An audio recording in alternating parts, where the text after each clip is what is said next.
నాకు మీరు కృతజ్ఞతాస్తుతులు చెల్లించటం అంటే ఏంటో తెలుసా? నా శరీరాన్ని తిని నా రక్తములోనిది త్రాగుతున్న మీరు ఇదిగో 2 విషయాలలో నాకు కృతజ్ఞతాస్తుతులు చెల్లించాలి. 2 విషయాలలో. ఏంటి ప్రభు అంటే ఆయన ఏమంటున్నాడో తెలుసా? కృతజ్ఞతాస్తుతులు చెల్లించటం అంటే మీరు 2 చేయాలి. మొదటిది ఏంటంటే, నేను మిమ్మల్ని పాపములో నుంచి విడిపించాను కదా, ఆ పాపములోనికి మరలా మీరు వెళ్ళొద్దు. మరలా పాపము చెయ్యడానికి వీలు లేదు. రెండవది నేను వచ్చు వరకు నా మరణమును మీరు ప్రచురించుదురు. నా మరణాన్ని గురించి మీరు ప్రచురించాలి సువార్త. నా మరణ సమాధి పునరుత్థానముల గురించి మీరు ప్రచురించాలి. సువార్తను తెలియాలి. చెయ్యకూడనిది పాపము, చెయ్యవలసింది సువార్త. ఈ 2 విషయాలలో మనం నిలకడగా ఉంటే కృతజ్ఞతాస్తుతులు మనం చెల్లిస్తున్నట్లు ప్రేమన దేవుని పిల్లలారా. కృతజ్ఞతాస్తుతులు. ఇశ్రాయేలీలు యోనాతానును కాపాడి కృతజ్ఞతలు చెల్లిస్తే, మనము యేసుక్రీస్తు మరణించి తిరిగి లేచాడు, ఆయన గొప్పవాడు, ఆయన యందు రక్షణ ఉంది, పరలోకానికి తీసుకుని వెళ్ళగలిగే సమర్థుడు అని ప్రభువు మరణ సమాధి పునరుత్థానములను ప్రచురము చేసే బాధ్యత మన మీద ఉన్నది. ఆ పనిలో ఉంటున్న మనం పాపములో నుంచి బయటికి రావాలి. పాపములో నుండి బయటికి రావాలి ప్రేమన దేవుని పిల్లలారా. కాబట్టి దయచేసి ఆలోచించు. ఏమండి, భోజనం పెట్టినందుకే ఇంత కృతజ్ఞత కలిగి ఉంటే, ప్రభు మనకు పెట్టిన భోజనం ఏంటి? తన శరీరాన్ని ఆహారంగా ఇచ్చాడు, తన రక్తమును ఆహారముగా ఇచ్చాడు ప్రేమల వారలారా.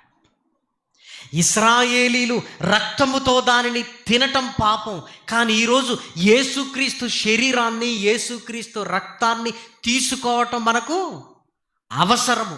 ఎందుకు? అది పాపములను పోగొట్టగలిగేది ప్రేమన దేవుని పిల్లలారా.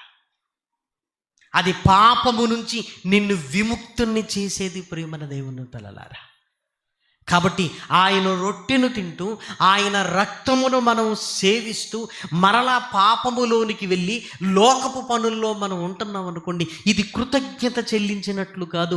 ప్రభువా, నా కొరకు నువ్వు ప్రాణం పెట్టావు గనుక ఇదిగో నీ శరీరాన్నే నాకు ఆహారముగా ఇచ్చావు. మన కళ్ళ ముందు కనపడుతున్న రొట్టె ప్రభు బల్లలో అది రొట్టె కాదు, ప్రభు యొక్క శరీరము.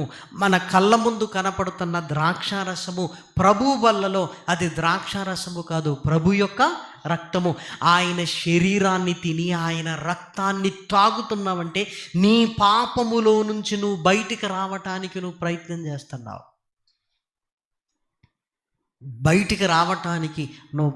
చేస్తున్నావు. నీ కృతజ్ఞత ఎలా? నేను విడిచిపెట్టిన పాపమును మరలా చెయ్యను. నా ప్రభువు నాకిచ్చిన రక్షణను గురించి ఆనందిస్తూ ఈ రక్షణను అనేకులకు నేను తెలియపరుస్తానంటే ఇంతకు మించిన కృతజ్ఞత మరొకటి లేదు ప్రియమైన దేవుని పిల్లలారా. దయచేసి లేఖనాలను ఆలోచించండి. మనం కూడా అందరికంటే ఎక్కువగా మనం ప్రేమిస్తున్నావా? మన పిల్లలు కూడా దేవునికి విధేయులుగా వారు ఎదుగుతున్నారా? వాళ్ళ తప్పును వాళ్ళు ఒప్పుకునే స్థితిలో ఉన్నారా? దబాయిస్తున్నారా? ఏమండి, ఏదైనా క్షమించండి, కానీ తప్పును ఒప్పుకోకపోతే మాత్రం వాడి నోటి నుంచి ఒప్పుకోవాలి. తప్పు చేసేవారు అన్నప్పుడు పిల్లలు ఎంత తెలివి కలిగిన వాళ్ళంటే తలకాయ ఊపుతుంటారు, నోటితో ఒప్పుకోరు. నోటితో చెప్పు, చేసావా చేయలేదా, నోటితో చెప్పాలి. ఎందుకు? నీ దగ్గర ఒప్పుకోవటం అలవాటైతే దేవుని దగ్గర కూడా ఒప్పుకుంటాడు. తప్పు చేయని వాళ్ళం ఎవరున్నాం? పిల్లలకు తెలియకుండానే వాళ్ళు చేసిన తప్పు ఎందుకు చేసేవారంటే, తప్పైపోయింది డాడీ ఇంకోసారి చెయ్యను అన్నాడు. కారణాలు వెతుకుతుంటారు. నేను ఎందుకు చేశానంటే ఇట్లా చేశాను. ఇదంతా వద్దు. తప్పు తప్పే. వాళ్ళను ఒప్పుకునేటట్లుగా చేయాలి. మన పిల్లల్ని ఎప్పుడు కూడా అది అలవాటు చేయగలిగితే ధైర్యంగా ఉంటారు. దేవుని దగ్గర ధైర్యంగా ఒప్పుకొనగలిగే స్థితిలోనికి వెళతారు. దేవుని దగ్గర వాళ్ళ తప్పులు ఒప్పుకునే స్థితి వాళ్ళకి కలిగిందంటే వాళ్ళు గొప్ప వాళ్ళు అవుతారు. ఎందుకంటే దేవునికి ఎవరిష్టమో తెలుసా? అతిక్రమములు దాచిపెట్టువాడు వర్ధిల్లడు.